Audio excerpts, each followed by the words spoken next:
Lecture 2 discuss करने जा रहे हैं। In the last video we discussed basically the general introduction of the Indian Evidence Act कि evidence का क्या मतलब होता है, राइट।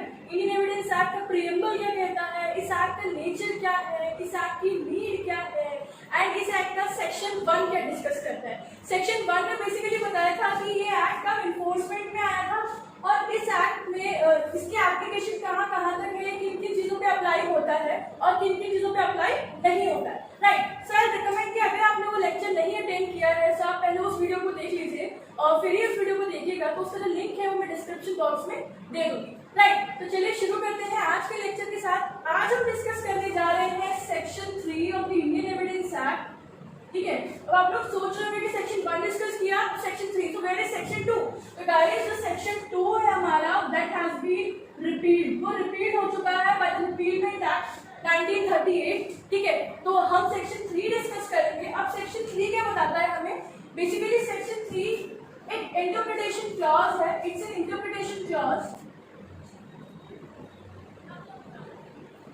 या मैं इसको कह सकती हूँ कि ये एक डेफिनेशन क्लॉज है जिसके अंदर हमें सर्टेन डेफिनेशंस बताई गई हैं, कुछ सर्टेन वर्ड्स के मतलब बताए गए हैं जो कि through out this Indian evidence act use किए जाएंगे। तो उस वर्ड का इस एक्ट में क्या मतलब होगा, so that section 3 tells us, ठीक है। गाइस देखो इस सेक्शन 3 में जितनी भी वर्ड के मीनिंग है, फॉर एग्जांपल इसमें एक टर्म है इंडिया, ठीक है, 10th टर्म है इंडिया। तो इंडिया का जो मीनिंग सेक्शन 3 में डिफाइन है वो इंडियन एविडेंस एक्ट के पर्पस के लिए, राइट। अब इंडियन पीनल कोड में या सीआरपीसी में या किसी और लेजिस्लेशन में इंडिया का मतलब कुछ और हो सकता है जो कि उस एक्ट के अकॉर्डिंग उसके इंटरप्रिटेशन क्लॉज में गिवन होगा, लेकिन जो इंडिया का मतलब इस सेक्शन में इस एक्ट के अंदर दे रखा है वो सिर्फ और सिर्फ इस एक्ट के पर्पस के लिए है, right. So do remember these thing कि जितने भी वर्ड्स हैं उनका जो मतलब है वो इस एक्ट के पर्टिकुलर पर्पस के लिए है, इसके प्रोविजंस पर ही एप्लीकेबल रहेगा, ठीक है। इन टोटल इसमें अराउंड 10 टर्म्स इसके मतलब हम लोग डिस्कस करेंगे। So let's start with the first term. Alright, तो हमारा पहला जो टर्म है सेक्शन 3 के अंदर वो है कोड, ठीक है। तो इसमें बताया है कि कोड इंक्लूड्स, देखो ये जो मैं लिखा है सारा ये बैरेक का ही लैंग्वेज है, आप लोग बैरेक खोल कर इसको स्टडी करिएगा, ठीक है। और उसी को मैंने 5 में या टुकड़ों में डिवाइड कर दिया, राइट। देखो इसमें लिखा है कोड इंक्लूड्स, कोड मीन्स नहीं लिखा है, कोड शब्द के अंदर कहीं पर भी कोड लिखा है तो उसके अंदर कौन कौन इंक्लूड हो सकते हैं। So it includes all the जजेस, जितने भी जजेस हैं हायर कोर्ट से लेकर लॉ कोर्ट तक सारे जजेस इसकी कैटेगरी में आएंगे, सारे magistrate, all the magistrate, deputy magistrate, executive magistrate, ठीक है, डिस्ट्रिक्ट मजिस्ट्रेट, सारे इस कैटेगरी में आएंगे, कोर्ट की एम्बेट में आएंगे। And the third is all the persons who are legally authorised to take the evidence, वो सारे व्यक्ति जो कि लीगली ऑथराइज है एविडेंस लेने के लिए, ठीक है। तो ये तीनों तरह के जो कैटेगरीज ऑफ पीपल है they come under the ambit of court, all जजेस, all magistrate and all those persons, वो सारे व्यक्ति, वो सारे पर्संस जो कि लीगली ऑथराइज्ड है एविडेंस लेने के लिए। अब इसकी कैटेगरी में कैसा है ना, देखो बहुत सारे केसेस में आपने पढ़ा होगा कि जो विक्टिम है या जो विटनेसेस हैं वो उस कंडीशन में नहीं होते कि वो कोर्ट में आके या फिर जिस जगह उन्हें बुलाया जाता है वहां आके अपना एविडेंस दे सके, अपना एडमिशन रिकॉर्ड करा सके, राइट। ऐसा नहीं हो पाता, उस कंडीशन में नहीं होते, या तो वो माइनर होते हैं या फिर वो फिजिकली डिसेबल्ड होते हैं, राइट। तो इस सिचुएशन में क्या होता है, कोर्ट जो है वो कोई कमीशन प्रिपेयर करती है, उस कमीशन में जो कमिश्नर होता है उसको भेजा जाता है कि वो जाके जो है विटनेस का जो भी रिकॉर्ड है वो सबमिट करा के लाए, ठीक है, उसका जो भी एविडेंस है वो लेकर आए, ठीक है। तो यहाँ पर क्योंकि उसको लीगली ऑथराइज किया गया है एविडेंस लेने के लिए, तो वो पर्सन भी कोर्ट की कैटेगरी के अंदर आ जाएगा, राइट। तो ऐसा कोई भी व्यक्ति जो कि लीगली ऑथराइज है, उसको ऊपर लीगल ड्यूटी इम्पोज की गई है, उसको ये पावर मिला है कि वो जाकर एविडेंस रिकॉर्ड करके लेकर आए, राइट। लेकिन यहाँ पे जो हमने पढ़ा कि कौन कौन आते हैं, there is an exception in the section 3, वो बोलता है that court does not include, means court के अंदर एक्सेप्ट आर्बिट्रेटर्स नहीं आते, कोर्ट की कैटेगरी में आर्बिट्रेटर्स नहीं आएंगे। अब आर्बिट्रेटर्स कौन होते हैं, आई एम श्योर आपको पता होगा, बट फिर भी बता देती हूँ जिसको नहीं पता होगा।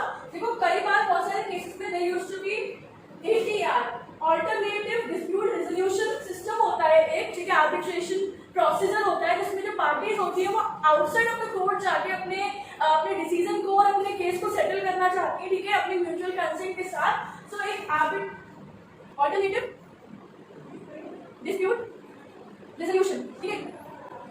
तो इसमें क्या होता है कि जो पार्टीज होती हैं वो कुछ एक या दो पर्सन जिसको जो हेड करते हैं ADR को, उन उनके द्वारा अपने डिस्प्यूट को सेटल कराती है और वो इसमें क्या रेंडर करते हैं, they render arbitrators render arbitral awards. ठीक है, तो वो जो पर्सन्स होते हैं जो उसके डिसीजन को डिस्प्यूट को सेटल करते हैं और जो आर्बिट्रल अवार्ड्स को रेंडर करते हैं उन्हें ही कहते हैं आर्बिट्रेटर्स। तो यहाँ बोला गया है कि कोर्ट की कैटेगरी में आर्बिट्रेटर्स नहीं रहेंगे, ठीक है, दे विल बी एक्सक्लूडेड। अब आपको अगर याद होगा और अगर आपने लास्ट लेक्चर रीड किया होगा तो उसमें भी सेक्शन 1 में हमने जब एप्लीकेशन डिस्कस किया था तो वहां पे लिखा था कि this act applies to all judicial proceeding. ये एक्ट सारी जुडिशियल प्रोसीडिंग पे अप्लाई होता है एक्सेप्ट ऑन द प्रोसीडिंग्स जो कि आर्बिट्रेटर्स के सामने हुई है। हमने पढ़ा था ये, है ना। तो देखो वहां पर भी ये बोला गया था कि एविडेंस एक्ट का जो एप्लीकेशन है वो आर्बिट्रेटर्स के सामने हुई प्रोसीडिंग्स में एक्सक्लूडेड रहता है। तो एट द होल हम इससे ये कंक्लूड कर सकते हैं, हमने यहाँ पे भी ये पढ़ा कि कोर्ट की कैटेगरी में आर्बिट्रेटर्स नहीं आता है, तो आर्बिट्रेशन प्रोसीडिंग्स के ऊपर इंडियन एविडेंस एक्ट एप्लीकेबल नहीं होता है, राइट। तो ये तो हमें हमारे कोर्ट की जनरल बैरक लैंग्वेज क्या कहती है, but there are certain other things जो कुछ केसेस में हेल्प हुई थी। तो लेट्स डिस्कस दैट नाउ। तो अभी तक आपने बैरक का लैंग्वेज देखा ना, तो आपको समझ में आ गया होगा, ठीक है। आपको और बातें हैं जैसे कि जो डेफिनेशन है सेक्शन 3 में, ये एक एग्जॉस्टिव डेफिनेशन नहीं है। एग्जॉस्टिव का मतलब होता है व्हिच इंक्लूड्स एवरीथिंग पॉसिबल, जो कि सब चीज अपने अंदर इंक्लूड कर लेता है। लेकिन जो डेफिनेशन है ये डज नॉट इंक्लूड एवरीथिंग, ठीक है। बेसिकली ये स्ट्रिक्ट डाउन डेफिनेशन है, लेकिन कुछ सर्टेन केसेस में कुछ चीजें हेल्प हुई जिससे हमें कुछ अलग पता चला। जैसे कि एक केस था, उसमें एक फोरम थी, भले उसका नाम एक आर्बिट्रल ट्रिब्यूनल था, लेकिन उस फोरम के पास पावर थी कि वो on record on oath record कर सकता है विटनेसेस को, ठीक है, उन्हें समन भेज सकता है, उनका एविडेंस रिकॉर्ड कर सकता है, ये सारी पावर्स थी। तो दो वो forum as a arbitral tribunal name थी, लेकिन वो कोर्ट के कैटेगरी में इंक्लूड हुई। इसी तरीके से सेम तरीके का एक केस है हमारे पास, केस है state of MP versus Anshuman Shukla का। So in this case it was held that though the authority is constituted under MP मध्यस्थम अधिकरण अधिनियम 1983 की एक अथॉरिटी फॉर्म हुई थी, कॉन्स्टिट्यूट हुई थी इस लेजिस्लेशन के अंडर, एमपी मध्यस्थम अधिकरण अधिनियम 1983 लोकल लॉ है, ठीक है। इसके लिए एक अथॉरिटी कॉन्स्टिट्यूट हुई थी और उसका name as an arbitral tribunal consider किया गया, ठीक है, it was named as arbitral tribunal. लेकिन उसके बाद बावजूद भी वो कोर्ट कंसिडर की गई और वो कोर्ट में इंक्लूड हुई, बिकॉज उसके पास वो सारी पावर्स थी कि वो एविडेंस को रिकॉर्ड कर सकता है, ऑन ओथ विटनेस को समन भेज सकता है, उसको बुला सकता है, ठीक है। तो that's why it was held as courts, ठीक है। तो ये सारे एग्जांपल्स से इससे पता होता है कि हां, ऑल्दो ये बोला गया कि आर्बिट्रल ट्रिब्यूनल इंक्लूडेड नहीं रहते हैं, आर्बिट्रेटर्स एक्सेप्शंस रहते हैं इसके, बट अगर कुछ अथॉरिटीज के पास अगर वो पावर है then they will come under the ambit of the court, ठीक है। इसके अलावा सेक्शन 3 से लेकर मैंने शुरुआत में आपको एक बात बताई थी कि it has been defined for the purpose of this act only। इस सेक्शन में जो भी टर्म्स डिफाइन है वो इस सेक्शन के पर्पस से है, इस एक्ट के पर्पस से है, वो इस इंडियन एविडेंस एक्ट में ही लागू होंगे, उस पे ही उसका मीनिंग एप्लीकेबल होगा and it can not be extended beyond it's limited scope, right. तो गाइस ये हमारा कोड कंप्लीट हो गया। अब हम देखते हैं नेक्स्ट डेफिनेशन। ओके, सो हमारा नेक्स्ट जो डेफिनेशन है वो है फैक्ट, ठीक है। इसको हम हिंदी में कहते हैं तथ्य, व्हाट वी कॉल इट तथ्य, ठीक है। तो अभी हमारा जो बैरक लैंग्वेज है उसमें हमारी दो बातें बोली गई हैं अलग अलग फैक्ट के बारे में। तो फर्स्ट स्टेट्स दैट एनीथिंग और state of thing or relation of thing, तीन बातें बोली गई है इसमें कि कोई भी चीज, कोई किसी चीज की स्थिति किस स्टेट में है वो, right, and the relation of thing कि उसका किसी और चीज से जो इन केस से रिलेटेड है उसमें उसका रिलेशन क्या है, संबंध क्या है, right. So anything, state of thing or relation of thing which is capable of being perceived by senses, ठीक है, जो कि जिसको हम लोग एक आम व्यक्ति अपने सेंसेस से, you know we are having 5 senses, eyes, nose, taste, smell, right, and touch. तो ये जो 5 सेंसेस होते हैं, हम उन 5 सेंसेस से उस चीज को या उस चीज की स्टेट को या उस चीज के रिलेशन को परसीव कर सकते हैं, ठीक है, महसूस कर सकते हैं। We are capable of perceiving those things, तो वो कहलाता है fact, right. For example this is a pen, right, ये इसका कैप है, तो दिस इज एनीथिंग, तो ये फैक्ट हुआ है, ठीक है।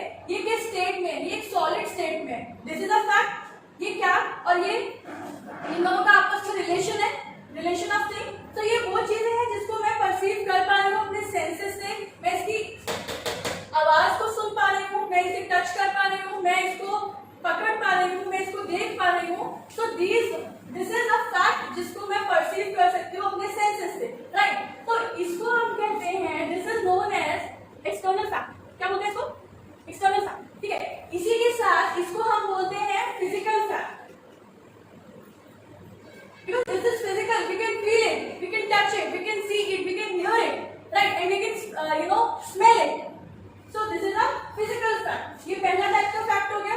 दूसरा जो मैं डायरेक्ट में बता रखा है is ये, this is number 1 and this is number 2, any mental condition, वो फिजिकल था, ये मेंटल की बात हो रही है। any mental condition regarding which a person is conscious of, मतलब एक व्यक्ति की मनोदशा, ठीक है, उसकी मेंटल कंडीशन कैसी है जो कि दूसरा वाला व्यक्ति उसको फील कर सकता है, कॉन्शियस है कि क्या इसने एक्ट कमिट किया, तो इसकी इंटेंशन मैलिफाइड थी, बोनाफाइड थी, ठीक है, नेग्लिजेंटली हुआ, तो जिसको एक पर्सन उसको कॉन्शियसली कंसीडर कर सकता है दूसरे की मेंटल कंडीशन को, that is also a fact, ठीक है। इसे हम कहते हैं, this is known as internal fact, this is known as internal fact. इसके साथ साथ इसको फिजिकल फैक्ट कहते हैं, इसको कहते हैं psychological fact, right. So this is जिस चीज को हम स्टेट ऑफ थिंग को, रिलेशन ऑफ थिंग को, एनीथिंग को हम अपने सेंसेस से परसीव करने में कैपेबल है, that is known as external fact या फिर फिजिकल फैक्ट। और वो मेंटल कंडीशन जिसके टुवर्ड्स, जिसके रिगार्डिंग एक पर्सन कॉन्शियस होता है, जो कि दिखती नहीं है, ठीक है, जिसको हम सुन नहीं सकते, जिसको हम टेस्ट नहीं कर सकते, जिसको हम स्मेल नहीं कर सकते, that is known as internal fact, या जिसे मैं कह सकती हूँ psychological fact.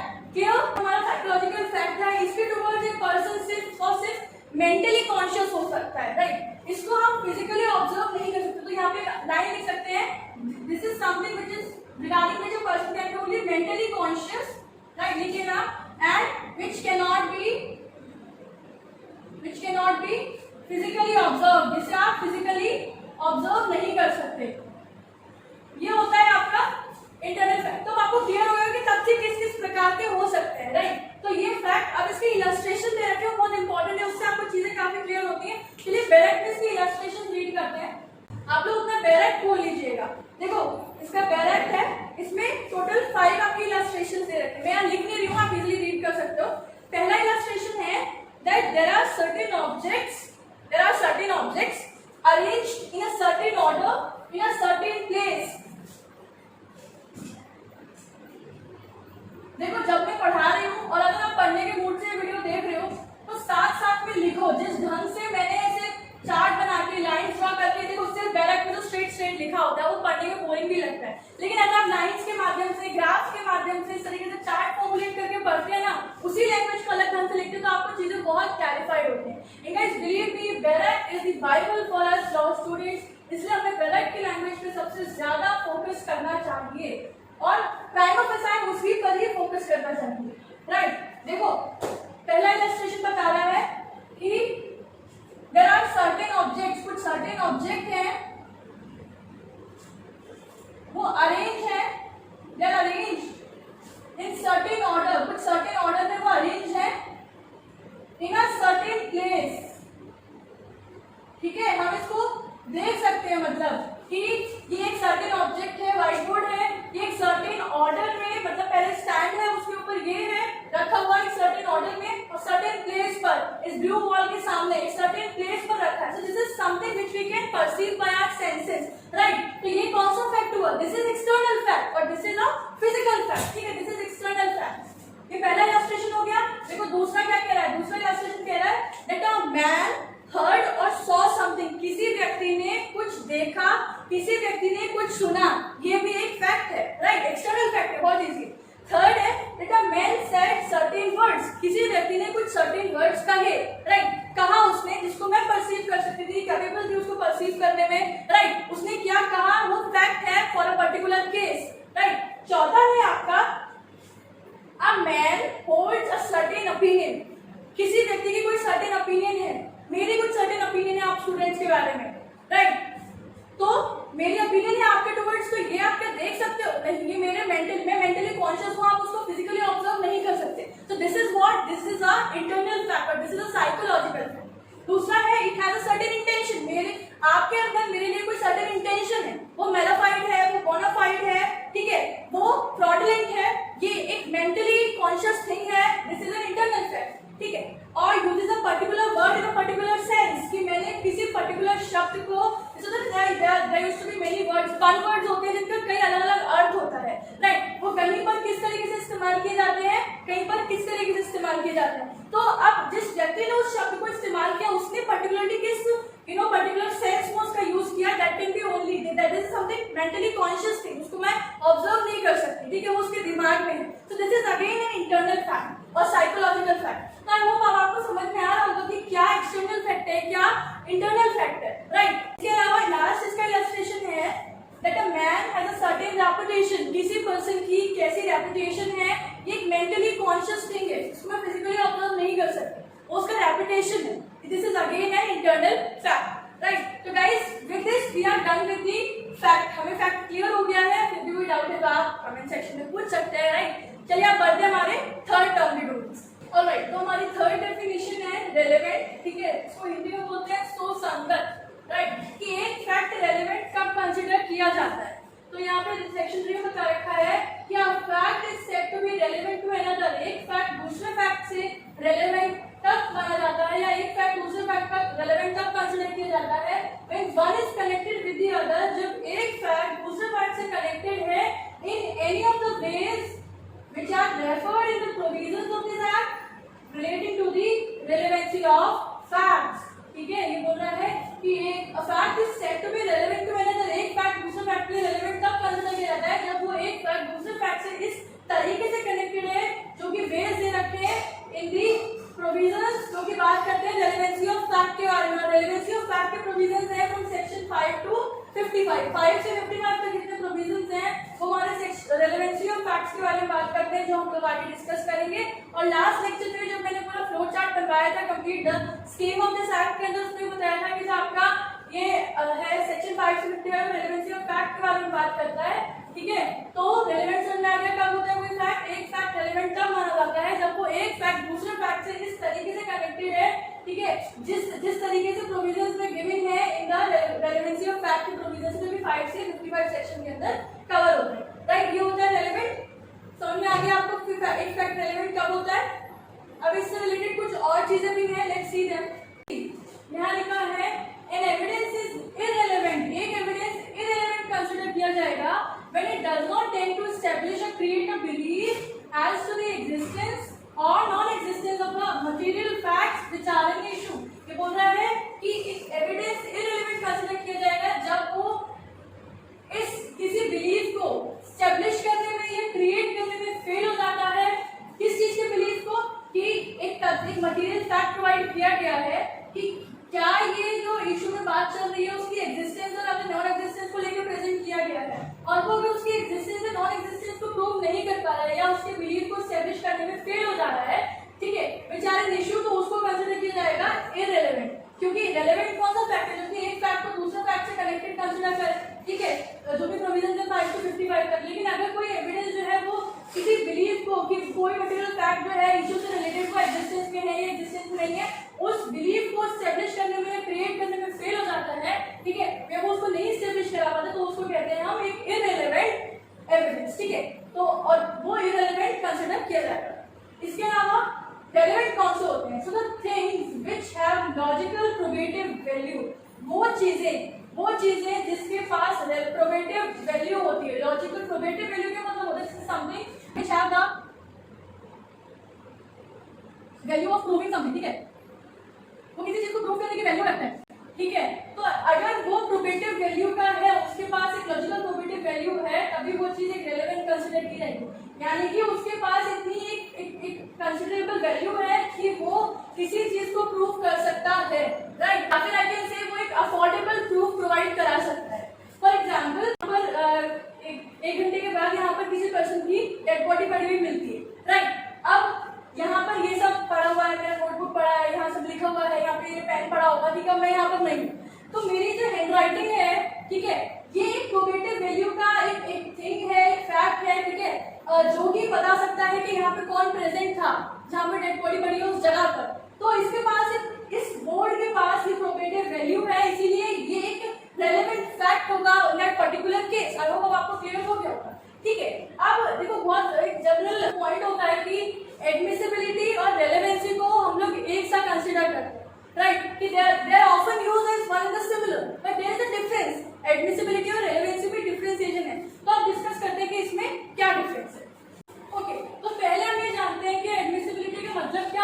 Basically admissibility is a method by which the relevant fact is proved. ठीक है, कि अब हमें पता चल गया कि फैक्ट रेलेवेंट फैक्ट है, तो किस तरीके से या किस मेथड से वो फैक्ट प्रूव होता है इन द केस, उसे ही कहते हैं admissibility. Admissibility is a method by which a relevant fact is proved. Right, चलिए डिस्कस करते हैं कि एडमिसिबिलिटी और रिलेवेंसी में क्या डिफरेंस होता है। तो पहला देखो, रिलेवेंसी में अभी हमने पढ़ा था कि अ फैक्ट और a thing which have a logical probative value they are considered as relevant. तो यहाँ पे हम ये कंक्लूड करते हैं कि relevancy is based on logic और रीजन। क्लियर, लेकिन जो एडमिसिबिलिटी है ये लॉजिक पर बेस्ड नहीं होती है, it is based on the rule of law. ये रूल ऑफ लॉ पर बेस्ड होती है। दूसरा इसका डिफरेंस ये है, अभी हमने पढ़ा था कि रेलेवेंसी जो है वो आपके सेक्शन 5 से लेके 55 तक प्रोवाइडेड है, लेकिन जो आपका एडमिसिबिलिटी का जो कॉन्सेप्ट है वो 56 ऑनवर्ड सेक्शंस में इसके प्रोविजंस प्रोवाइडेड है। ठीक है, तो थर्ड हमारा पॉइंट है इसके डिफरेंस का कि admissibility which facts which are admissible are not necessarily relevant, कि अगर कोई फैक्ट एडमिसिबल है तो जरूरी नहीं है कि वो रेलेवेंट भी होगा। ठीक है, अगर कोई फैक्ट एडमिसिबल है तो जरूरी नहीं कि वो रेलेवेंट भी होगा। और similarly facts which are relevant are not necessarily admissible, अगर कोई फैक्ट रेलेवेंट है तो जरूरी नहीं है कि वो एडमिसिबल भी होगा। अब इसके एग्जांपल देखेंगे तो आपको ये वाला पॉइंट समझ में आएगा।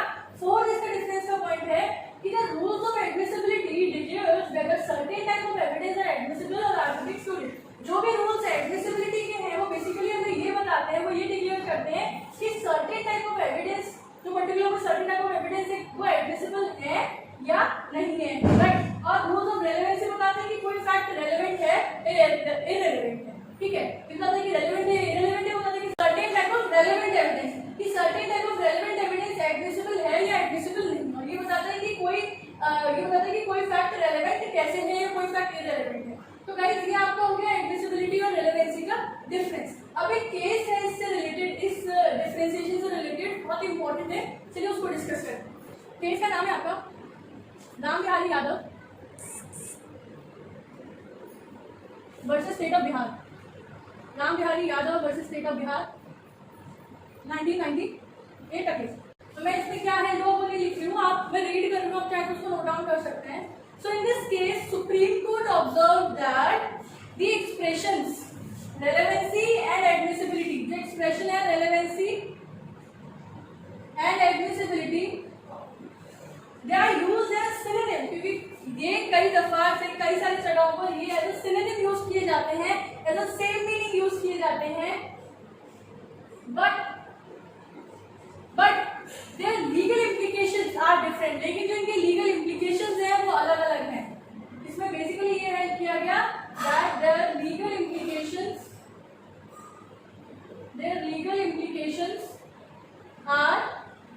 Are different. ठीक है, इनके लीगल इम्प्लीकेशंस अलग अलग हैं।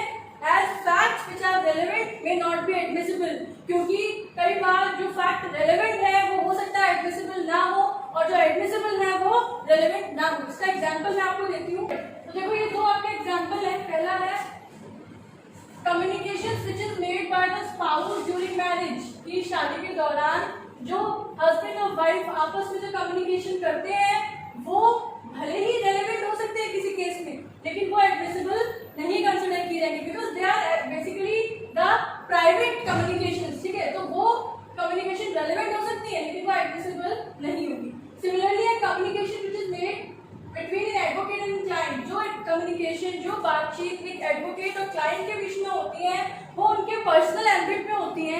ठीक है, इसीलिए वो हो सकता है रेलेवेंट हो but they are not admissible. ठीक है, तो बेसिकली ये है कि एक फैक्ट रेलेवेंट हो सकता है पर जरूरी नहीं है कि वो एडमिसिबल भी हो। केस आपको समझ में आ गया, डिफरेंस आपको समझ में आ गया। एक और केस था, एक केस था, उसका नाम था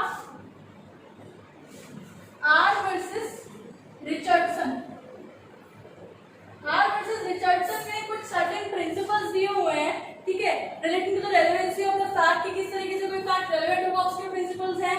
फिर अगर आप उस फैक्ट को प्रूव करते हैं तो उसका क्या इफेक्ट होगा, वो सारे इलस्ट्रेशंस बहुत अच्छे से एक्सप्लेन है आर वर्सेस रिचर्डसन के केस में। ठीक है, तो आप इस केस को जरूर स्टडी करिएगा। फिर दो बातें और हैं इंपॉर्टेंट रेलेवेंसी से रिलेटेड, इसके बाद फिर हम नेक्स्ट टर्म पे आएंगे। पहली चीज ये है, ये कई बार आपका एमसीक्यू ऑब्जेक्टिव क्वेश्चन में भी आ सकता है, फिर प्री वगैरह में, कि रेलेवेंसी ऑफ फैक्ट जो है किसी चीज की, किसी फैक्ट की रेलेवेंसी ये लॉ है या क्वेश्चन ऑफ फैक्ट है? किसी भी केस में क्वेश्चन ऑफ लॉ होता है, क्वेश्चन ऑफ फैक्ट होता है और एक mix question of law and fact होता है। तो ये क्या है? तो guys this is a question of law. Although ये एक फैक्ट की रेलेवेंसी को बताता है, ऑल्दो ये एक लॉजिकल प्रोबेटिव वैल्यू अपने पास रखता है, but it is a question of law, right. दूसरी चीज आती है कि अगर किसी भी पार्टी को किसी फैक्ट की रेलेवेंसी के ऊपर ऑब्जेक्शन रेज करना है तो वो किस स्टेज में, सूट के किस स्टेज में उस फैक्ट की रेलेवेंसी के ऊपर ऑब्जेक्शन रेज कर सकता है। So at any stage, do remember, at any stage of suit की किसी भी स्टेज पर कोई भी पार्टी एक फैक्ट की रेलेवेंसी के ऊपर ऑब्जेक्शन रेज कर सकती है। क्लियर? तो गाइस अभी तक हमने पढ़ा कोर्ट क्या होता है, फैक्ट क्या होता है और रेलेवेंसी या रेलेवेंट क्या होता है। अब डिस्कस करते हैं फैक्ट इन इशू क्या होता है।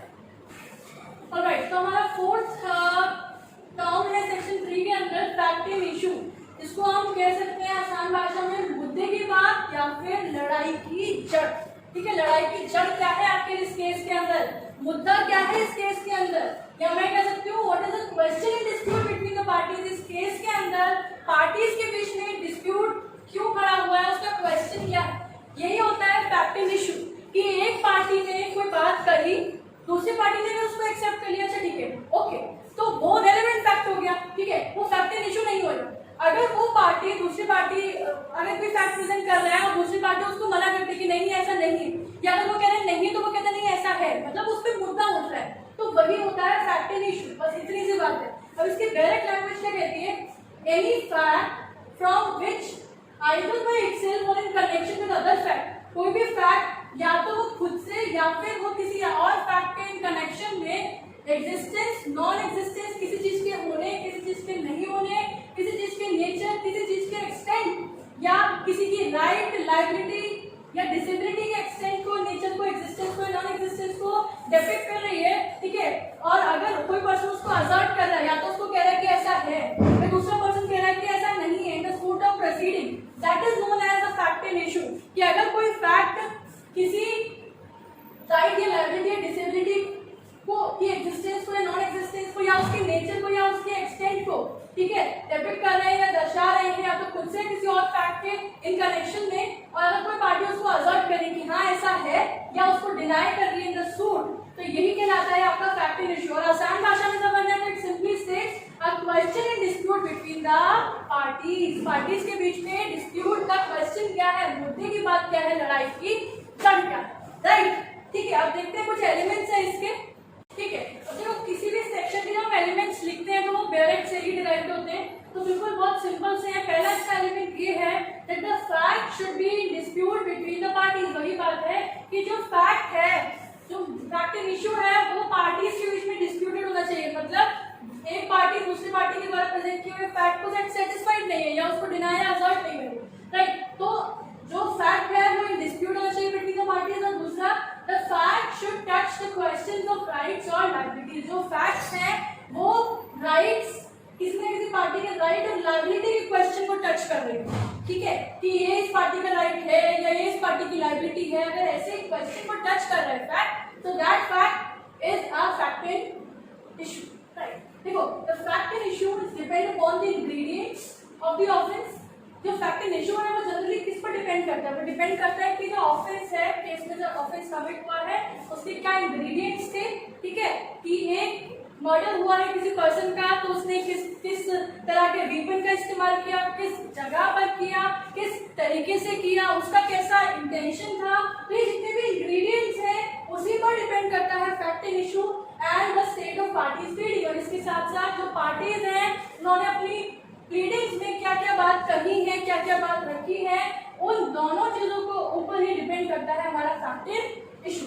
अब क्रिमिनल मैटर्स में फैक्ट इन इशू क्या होता है और सिविल मैटर्स में कौन सा होता है, सो लेट्स सी दैट। अब क्रिमिनल मैटर्स में देखो, the allegations in the charge sheet constitute the fact in issue. Short में लिखा है मैंने, चार्ज शीट के अंदर जो भी एलिगेशंस लिखे होते हैं वही फैक्ट इन इशू होते हैं। ठीक है, ये क्रिमिनल मैटर्स का बात हो गई। सिविल मैटर्स में जो फ्रेमिंग ऑफ इश्यूज होता है, प्रोसीजर, वही होता है फैक्ट इन इशू को असरटेन करने का प्रोसेस।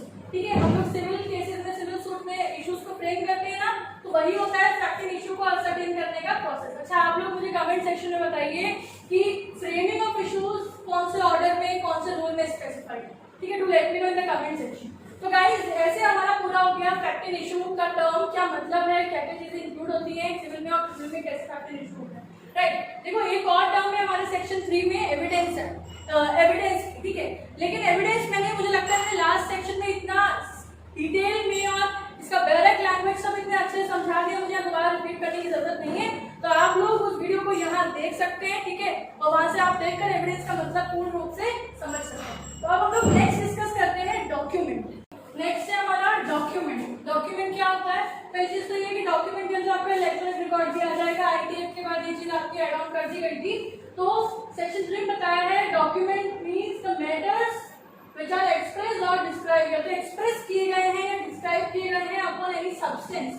कोई भी सब्सटेंस हो सकता है, वो बोर्ड हो सकता है, वो पेपर हो सकता है, वो वॉल हो सकती है, वो कोई आपका यूटेंसिल हो सकता है, वो कोई भी सब्सटेंस बाय मीन्स ऑफ, चाहे तो लेटर्स में लिखा हो या एक्सप्रेस किया हो, फिगर्स में हो या मार्क्स में हो, किसी तरह के ऐसे ऐसे तो कोई मार्क्स हो सकते हैं, विच इज इंटेंडेड, किस पर्पज से, to be used or which may be used for the purpose of recording that matter।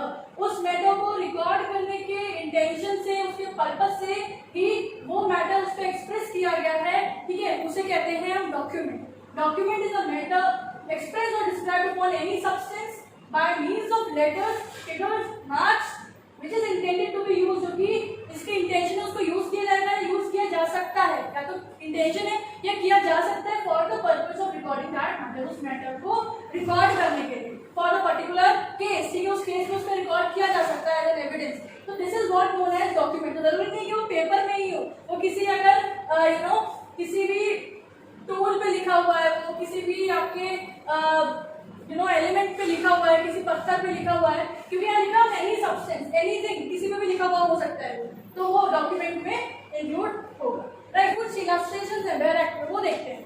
C a writing is a document, words printed, lithograph or photograph are documents.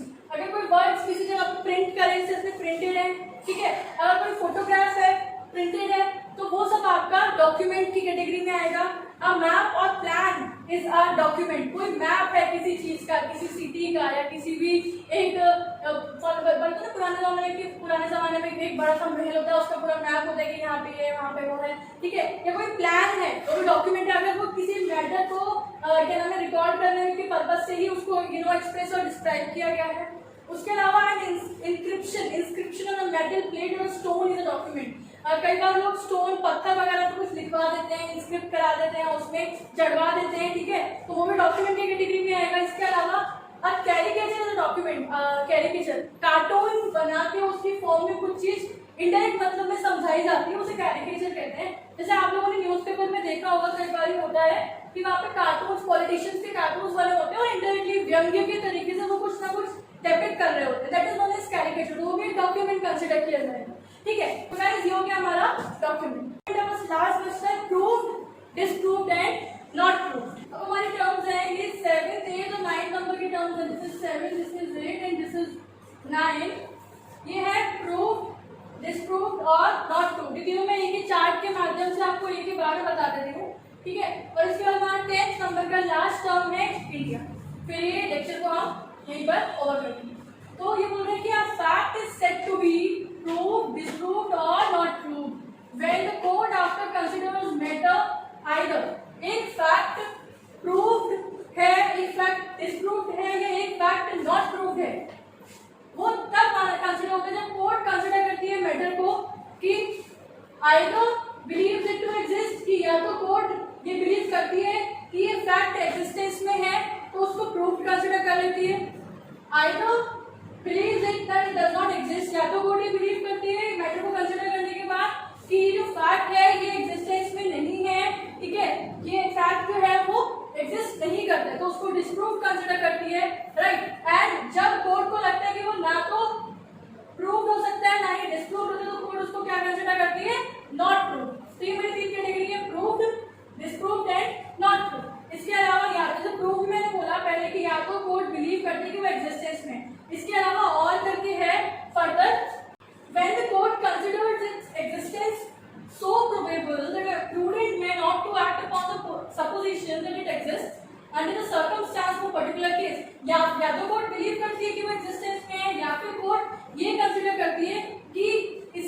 होना, इसका existence में होना is so probable, वो इतना आम है कि prudent man का व्यक्ति, एक सामान्य मनोदशा का व्यक्ति जो है वो भी उसके एग्जिस्टेंस के ऊपर ही नॉर्मल तरीके से उसकी सपोजिशन पर ही एक्ट करेगा, जो सर्कमस्टांसेस पर्टिकुलर केस की इन दैट पर्टिकुलर सर्कमस्टांसेस, ठीक है, कि अगर कोई आम व्यक्ति होता तो वो भी ऐसा ही करता, तो फिर वहां पर कोर्ट इसको प्रूफ मानती है।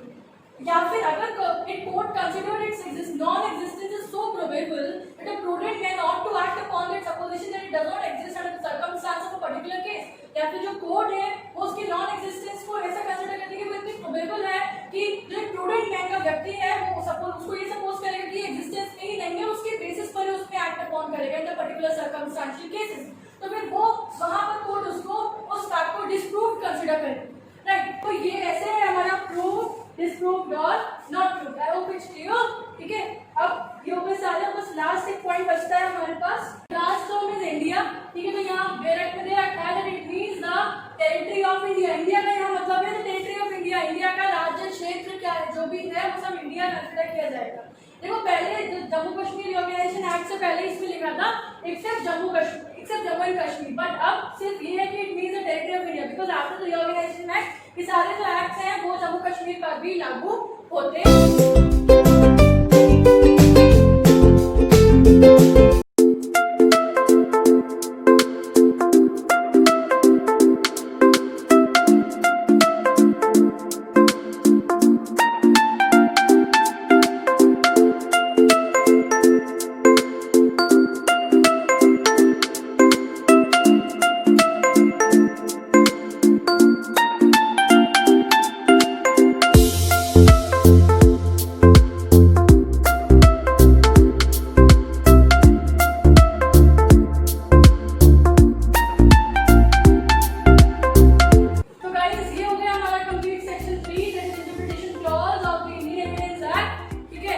मुझे लगता है मैंने ऑलमोस्ट सारे इसकी बातें कंप्लीट कर दी हैं, आपको सारा कॉन्सेप्ट समझा दिया बैरक के लैंग्वेज के साथ भी, और इसके अलावा कुछ और सर्टेन केस में क्या हेल्प हुआ, क्या क्या कुछ और प्रोविजंस है वो सब, ठीक है। So this was it everybody. इसके अलावा अगर फिर भी कोई आपका डाउट है तो comment section is always open, तो आप वहां मुझसे पूछ सकते हैं, ठीक है। So I try to follow your queries. इसके अलावा अगर आपको ये लेक्चर कैसा लगा ये भी आप प्लीज मुझे कमेंट सेक्शन में बताइएगा, because this was my first attempt, मैंने बोर्ड पर आप लोगों को यहाँ पे लेक्चर प्रोवाइड किया है, तो ये तरीका आपको पसंद आया या नहीं आया वो सब मुझे बताइएगा। अगर लेक्चर पसंद आया so guys you can give it a like, इस आप नए हैं तो प्लीज आप हमारे चैनल को सब्सक्राइब कर लीजिए, ठीक है। और साथ में एक बेल आइकन होती है गाइस, एक बेल आइकन होती है तो आप उसको जरूर क्लिक करिएगा, क्योंकि बेल आइकन पे क्लिक करने के बाद आपको जो भी लेक्चर आएगा उसका तुरंत नोटिफिकेशन मिल जाएगा। वरना कई सारे लोग मुझे बोलते हैं कि मैम आपने बहुत देर से लेक्चर प्रोड्यूस नहीं किया, कोई वीडियो नहीं आया, बट ऐसा नहीं हो रहा था, लेक्चर आ रहे थे, तो मैं ये कहूँगी बेल आइकन पे क्लिक जरूर करिएगा, ठीक है। एंड इसके साथ साथ हमारा लॉगिटा का इंस्टाग्राम पेज है गाइस, इट इज लॉगिटा, तो आप हमसे लॉगिटा के इंस्टाग्राम पेज पर भी ज्वाइन हो सकते हैं।